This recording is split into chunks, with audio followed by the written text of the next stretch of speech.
చేరుకుంది అని చెప్పుకోవచ్చు। ఈ రోజు మధ్యాహ్నం 12 గంటలకు మళ్ళీ తవ్వకాలు ప్రారంభించే అవకాశం కూడా ఉన్నట్టు తెలుస్తోంది। అయితే ఇప్పటివరకు కూడా 11 స్పాట్లలో కూడా అధికారులు తవ్వకాలు జరపడం జరిగింది। అయితే నిన్న 11వ స్పాట్ లో కొన్ని మానవులకు సంబంధించిన అవశేషాలు లభించినట్టు కూడా అనధికారిక ప్రకటన అయితే వెలువడింది। దానికి సంబంధించిన సమాచారం మనకు అందడం జరిగింది। అయితే అది అధికారికంగా ఇంకా ధృవీకరించని పరిస్థితి। దీనికి సంబంధించి కూడా ఇప్పటికీ తవ్వకాల ప్రక్రియ అయితే కొనసాగుతూనే ఉంది। ఈ రోజు కూడా 12 గంటలకు ప్రక్రియ ప్రారంభించే అవకాశం ఉంది। ఈ రోజు 12-13 స్పాట్లలో అధికారులు తవ్వకాలు జరిపే అవకాశం ఉంది। అయితే విజిల్ బ్లోయర్ ఇచ్చిన సమాచారం మేరకు అయితే అధికారులు తవ్వకాల ప్రక్రియ ప్రారంభించినట్టు తెలుస్తుంది। అయితే కొన్ని సంవత్సరాల క్రితం అక్కడ మహిళలు అలాగే చిన్నపిల్లల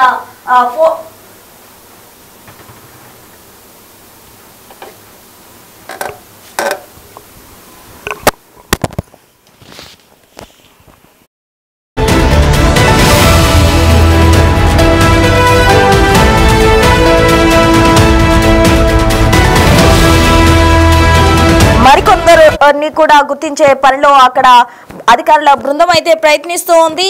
కర్ణాటకలోని ధర్మస్థలలో అయితే తవ్వకాల ప్రక్రియ కొనసాగుతుంది। ఇవి హత్యలా లేకపోతే ఆత్మహత్యలా అన్న కోణంలో పరిశోధన చేస్తున్నారు అధికారులు। ఇప్పటికే కొన్ని ఉప్పు బస్తాలు కూడా అక్కడ ఒక స్పాట్ లోకి తీసుకెళ్లడం జరిగింది। అయితే అక్కడ ఉన్న ఎముకలను అవన్నిటిని కూడా అధికారులు సేకరించినట్టు తెలుస్తోంది। ఇదంతా కనుక అబ్జర్వ్ చేసినట్లయితే ధర్మస్థల కేసు అయితే క్లైమాక్స్ కు చేరుకుంది అని చెప్పుకోవచ్చు। ఇవాళ 12-13 స్పాట్లలో అధికారులు తవ్వకాలు జరిపే అవకాశం కూడా ఉన్నట్టు తెలుస్తోంది। మొత్తంగా ఏడాదిన్నర 2 ఏళ్ల క్రితం పాతిపెట్టిన మృతదేహంగా కూడా 11వ స్పాట్ లో దొరికిన అవశేషాలను గుర్తించడం జరిగింది। ఆపరేషన్ అస్థిపంజరం ప్రక్రియలో 200 మంది సిబ్బంది కూడా పాల్గొన్నారు। బంగ్లగుట్టలో ఎత్తైన ప్రాంతంలో అస్థికలు లభ్యమైనట్టు కూడా చెప్తున్నారు। 3 ఉప్పు మూటలు స్పాట్ లోకి కార్మికులు తీసుకెళ్లడం జరిగింది। 6వ స్పాట్ లో ఎముకలు లభించినప్పటికీ సీన్ రిపీట్ అయినట్టు కూడా తెలుస్తూ ఉంది। 11వ స్పాట్ లో లభించిన అస్థికలకు పంచనామా చేస్తున్నారు అధికారులు। మృతదేహంపై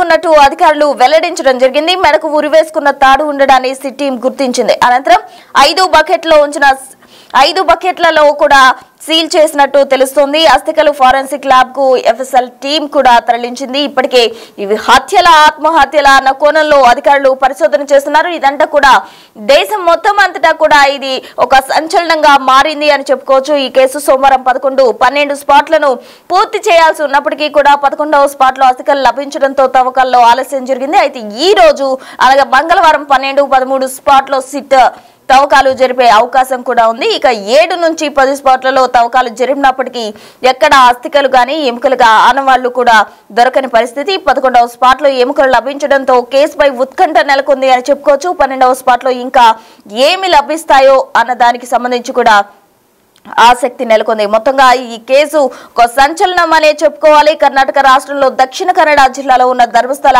ప్రముఖ హిందూ యాత్రా క్షేత్రంగా కూడా ప్రసిద్ధి చెందింది। ఈ ప్రదేశంలో 1995 నుంచి 2014 వరకు వందలాది మహిళలు అలాగే చిన్నారుల శవాలు రహస్యంగా పూడ్చిపెట్టినట్టు శానిటేషన్ వర్కర్ ఆరోపణలు చేయడంతో కేసు సంచలనం రేపింది। ఈ ఆరోపణలు దేశవ్యాప్తంగా కూడా షాక్ గురిచేశాయి। విచారణ కోసం తీవ్రమైన ఒత్తిడిని కూడా కలిగించినట్టు తెలుస్తోంది। ఇక 2025 జూలై 3న ధర్మస్థల ఆలయంలో ఈ కేసుకు సంబంధించి కూడా కార్మికుడు ఇచ్చిన సమాచారం మేరకు పోలీసులు దర్యాప్తు ప్రారంభించడం జరిగింది। ఆయన 12 సంవత్సరాలుగా దాక్కున్న తర్వాత అపరాధ భావంతో ముందుకొచ్చినట్టు కూడా అధికారుల ముందు చెప్పినట్టు తెలుస్తోంది। బలవంతంగా వందలాది శవాలు పూడ్చినట్టు, వాటితో చాలా మంది మహిళలు చిన్నారులు శవాలపై లైంగిక దాడి హింస ఆనవాళ్లు ఉన్నాయని ఆయన ఆరోపించడం జరిగింది। అయితే 2010లో కల్లేరులో ఒక పెట్రోల్ బంక్ సమీపంలో 12 నుంచి 15 ఏళ్ల స్కూల్ బాలిక శవాన్ని పూడ్చినట్టు కూడా చెప్పాడు। అయితే జూలై 4న విచారణ ప్రారంభించడం జరిగింది పోలీసు అధికారులతో। జూలై 19న కర్ణాటక ప్రభుత్వం director general of police Pranab Mohanty నేతృత్వంలో స్పెషల్ ఇన్వెస్టిగేషన్ టీం అంటే సిట్ ను ప్రారంభించడం జరిగింది। జూలై 11న ఫిర్యాదుదారు కోర్టులో తన వాంగ్మూలం ఇచ్చాడు। ఆ తర్వాత స్వయంగా తవ్విన కొన్ని అస్థిపంజర శకలాలను కూడా సమర్పించినట్టు తెలుస్తోంది। మొత్తంగా తవ్వకాల ప్రక్రియ అయితే కంటిన్యూ అవుతూనే ఉంది ధర్మస్థలిలో। అక్కడ తాజాగా ఈ రోజు కూడా తవ్వకాలు జరిగే అవకాశం ఉంది. మొత్తంగా 13 స్పాట్స్ ను కూడా అతను చూపించడం జరిగింది. విజిల్ బ్లోయర్ ఇచ్చిన సమాచారం ఆధారం చేసుకుని సిట్ అధికారులు అయితే తవ్వకాలు జరుపుతూ ఉన్నారు. ఇప్పటి వరకు 11 స్పాట్లలో తవ్వకాలు జరపడం జరిగింది. ఎక్కడా కూడా ఎటువంటి ఆనవాళ్లు లభించినట్టు కూడా అధికారులు చెప్తున్నారు. మరి ఈ రోజు 12-13 స్పాట్లలో అధికారులు తవ్వకాలు జరగబోతున్నారు. ఇది కీలకంగా మారబోతుంది అని చెప్పుకోవచ్చు. అంటే ఈ రోజు తోటి అది ఎందుకు జరిగింది, ఎందుకు ఈ విధంగా అతను ఆరోపణలు చేశారు అన్నది తేలపోతే అవకాశం కూడా ఉన్నట్టు తెలుస్తోంది.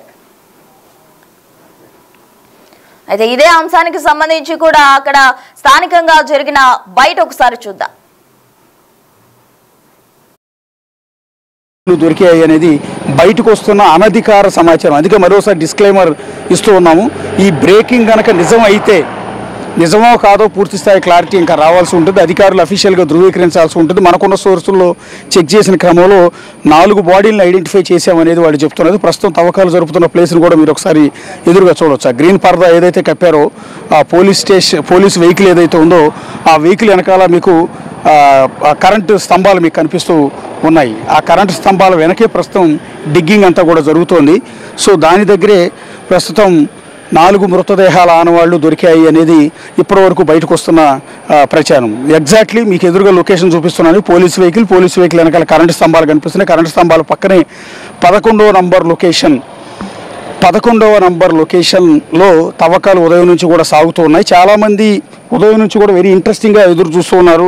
చాలా ఉత్కంఠగా ఎదురు చూస్తున్నారు. ఎందుకంటే ఇప్పటివరకు దొరికిన లొకేషన్స్లో ఎక్కడా కూడా తవ్విన లొకేషన్స్లో ఎక్కడా కూడా ఎలాంటి ఆనవాళ్లు దొరకపోవడంతో ఈ 11-12 లొకేషన్స్లో ఉంటే కేసులో మిస్టరీ వీడిపోయినట్టే, లేకపోతే ఇది కేవలం సెన్సేషన్ కోసం చేసినట్టుగానే భావించాల్సి ఉంటుందని మొదటి నుంచి కూడా చెప్తున్నారు. అందుకని ఇదిగో 11వ నంబర్ లొకేషన్ దగ్గర ఈ తవ్వకాలు జరుపుతున్నప్పుడు చాలా సీరియస్గా చేస్తూ ఉన్నారు. ఎందుకంటే ఎక్కడ బయటికి లీక్ కాకుండా ఉండటం కోసం మామూలుగా అన్ని చోట్ల పరదా పై వరకు కప్పితే ఈ 11వ నంబర్ లొకేషన్లో కింది నుంచి కూడా ఏమీ కనపడకుండా కింద ఎక్స్ట్రా పరదా కప్పారు. మీరు ఒకసారి చూడవచ్చు. ఎందుకంటే ఇక్కడ తవ్వకాలు మొదలుపెట్టగానే కొన్ని ఆనవాళ్లు, కొన్ని ఎముకలు దొరికాయి అనేది కొంత అనధికారికంగా మనకు సమాచారం తెలుస్తుంది. ఆ తర్వాత 4 డెడ్ బాడీస్ని ఐడెంటిఫై చేసినట్టుగా ఇప్పటివరకు అయితే తెలుస్తోంది.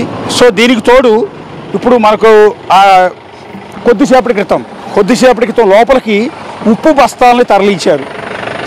సాల్ట్ బస్తాలని లోపలికంటే ఇది 11వ నంబర్ లొకేషన్ దగ్గరికి సాల్ట్ బస్తాలు తరలించారు. బేసిక్గా సాల్ట్ బస్తాలు ఏ సమయంలో తరలిస్తారు? సహజంగా ఎవరినైనా ఖననం చేసినప్పుడు, అంటే పూడ్చిపెట్టినప్పుడు శవపేటికలో ఉప్పు కూడా వేసి ఖననం చేస్తారు. అంటే పురుగులు బట్టి కుళ్ళిపోకుండా శరీరం మామూలుగా ఎండిపోయే విధంగా పురుగులు బట్టి కుళ్ళిపోవటం అనేది కొంత అసహజమైన చర్యగా భావిస్తారు. తమ కుటుంబ సభ్యుడి మృతదేహం అట్లా అయిపోకుండా ఉండాలని వాళ్ళు శవపేటికలో ఉప్పు కూడా పోసి ఖననం అనేది చేస్తారు, పూడ్చిపెట్టడం అనేది చేస్తారు. ఉప్పు వేయటం వల్ల బ్యాక్టీరియా లాంటిది జనరేట్ కాకుండా, అంటే పురుగులు పట్టకుండా సాధారణంగా ఎండిపోతుంది. అంటే శరీరం కుళ్ళిపోకుండా ఎండిపోతూ ఉంటుంది.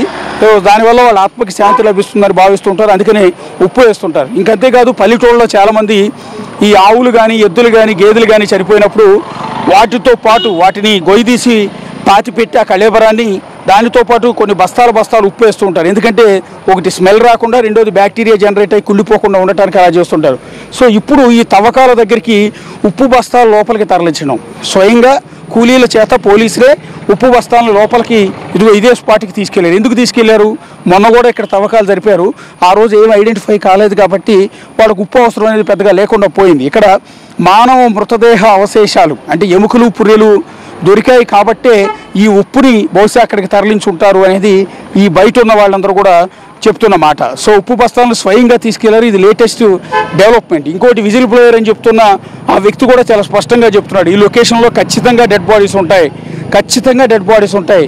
నేను ఆ రోజు పూడ్చిపెట్టినప్పుడు స్పష్టంగా నా కళ్ళతో చూశాను, నా చేతులతోనే పూడ్చిపెట్టాను అని విజిల్ బ్లోయర్ అని చెప్తున్న ఆ వ్యక్తి, ముసుగు వ్యక్తి చాలా క్లియర్గా చెప్తూ ఉన్నాడు. సో అతని మాటలకు బలం చేకూరేలా ప్రస్తుతం ఇక్కడ 4 డెడ్ బాడీస్ ఆనవాళ్ళు అనేవి దొరికాయి అనేది ఇప్పటి వరకు మనకు తెలుస్తున్న అనధికార సమాచారం. ఇది ఒక సెన్సేషన్ కాబోతోంది. దానికి తోడు ఉప్పు బస్తాలు లోపలికి తీసుకెళ్ళటం అనేది ఈ కేసులో మరింత ఇంపార్టెన్స్ని తెచ్చిపెట్టింది. ప్రస్తుతం మనం చూస్తున్న గ్రీన్ పరదా ఏదైతే ఉందో ఆ పరదా వెనకాలే తవ్వకాలు జరుగుతూ ఉన్నాయి.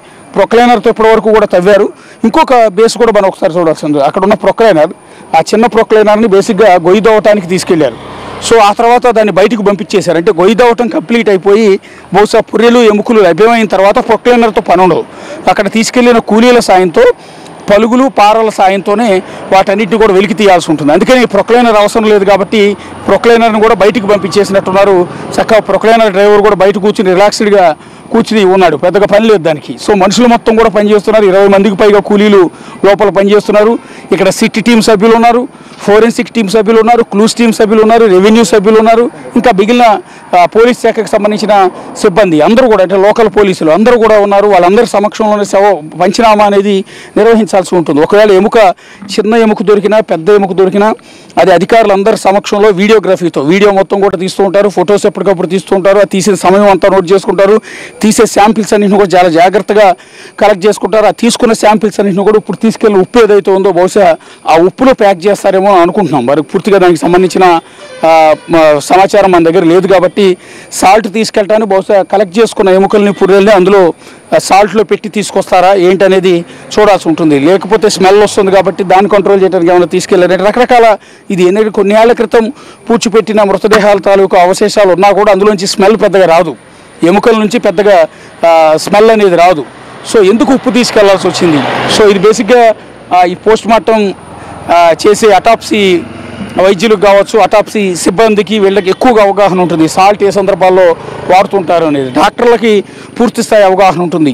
సో ఎప్పుడో 15 ఏళ్ల క్రితం రేప్ చేసి చంపి పూడ్చిపెట్టిన డెడ్ బాడీస్ ఆనవాళ్ళు, అంటే ఎముకలు, పుర్రెలు ఎన్నేళ్ళు ఉన్నా కూడా చెక్కు చెదిరే అవకాశం లేదు కాబట్టి అవి దొరికితే వాటిని భద్రపరచడానికి సాల్ట్ అనేది వినియోగిస్తారా లేదా, ఎందుకు సాల్ట్ ఏ సందర్భాల్లో వాడతారనేది వాళ్ళ నుంచి మనం సమాచారం తెలుసుకోవాల్సి ఉంటుంది. కాకపోతే ఇంట్రెస్టింగ్ డెవలప్మెంట్, ఇది మేజర్ డెవలప్మెంట్, ఒక సంచలనమైన డెవలప్మెంటే.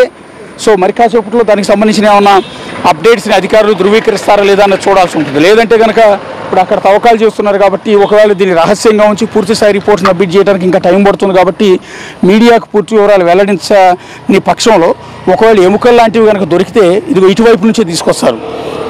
ఖచ్చితంగా ఇటువైపు నుంచే ఈ రహదారి గుండానే తీసుకొచ్చి మనకు ఎదురుగా కనిపిస్తున్న బ్లూ కలర్ వ్యాన్ ఏదైతే ఉందో అక్కడ పోలీసులు నిలబడి ఉన్నారో ఆ వ్యాన్లోనే స్టోర్ చేసి అక్కడ నుంచి ఫోరెన్సిక్ ల్యాబ్కి తరలించాల్సి ఉంటుంది. బహుశా ఇలా తీసుకొచ్చేటప్పుడు వాళ్ళు అడిషనల్గా బస్తాలు లాంటివి ఏమి పట్టుకెళ్ళలేదు, ఒక్క ఉప్పు బస్తాలు మాత్రమే తరలించారు. తిరిగి వచ్చేటప్పుడు బహుశా ఆ ఉప్పులోనే వీటన్నిటిని కూడా ప్యాక్ చేసి తీసుకొచ్చే అవకాశం ఉంటుంది. దాన్ని బట్టి మనకు క్లారిటీ వచ్చే అవకాశం ఉంటుంది. లేదా కొంత ఇంటర్నల్ ఇన్ఫర్మేషన్ అక్కడ లోపల పనిచేయడానికి వెళ్ళిన సిబ్బందిలో కొంతమంది ఈ విషయాన్ని లీక్ చేసే అవకాశం ఉంటుంది. మొన్న 6వ నంబరు లొకేషన్లో కూడా ఒక మనిషి ఎముకలు, పుర్రె దొరికాయి. అది పురుషుడి పుర్రె ఎముక అని తేలింది. అది కూడా సిట్ అధికారులు ఎక్కడ ధృవీకరించలేదు. కానీ అక్కడ పనిచేయడానికి వెళ్ళిన మిగిలిన సిబ్బంది దాన్ని కొంత బయట ప్రపంచానికి లీక్ చేయడంతో సంచలనం మొదట వెలుగులోకి వచ్చింది. అయితే అతను చెప్తున్నది 100 మందికి పైగా ఆడవాళ్ళని, పర్టికులర్గా 15 ఏళ్ళ నుంచి 20 ఏళ్ళు 22 ఏళ్ళ లోపు ఉన్న యువతలను మాత్రమే రేప్ చేసి ఇక్కడ పూడ్చిపెట్టారు అనేది విజిల్ బ్లోయర్ చేస్తున్న ఆరోపణ. కానీ మొన్న దొరికింది మేల్ డెడ్ బాడీ. కానీ ఇప్పుడు ఈ స్పాట్లో 11వ లొకేషన్లో 4 యువతుల డెడ్ బాడీ తాలూకు ఆనవాళ్ళు, అవశేషాలు దొరికాయి అనేది బయటకు వస్తున్న సమాచారంగా తెలుస్తుంది. చూద్దాం మరి కాసేపట్లో అయితే దీనికి సంబంధించిన క్లారిటీ అయితే వచ్చే అవకాశం ఉంటుంది.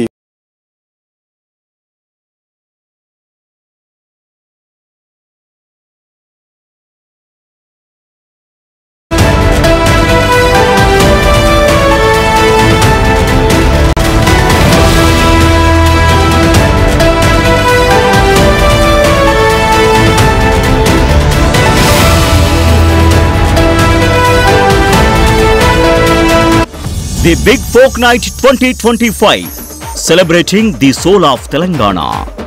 ఆగస్టు 23 సాయంత్రం 6 గంటల నుండి ఎల్బీ స్టేడియంలో. టికెట్స్ బుకింగ్ కోసం ఎంట్రీ వాలా యాప్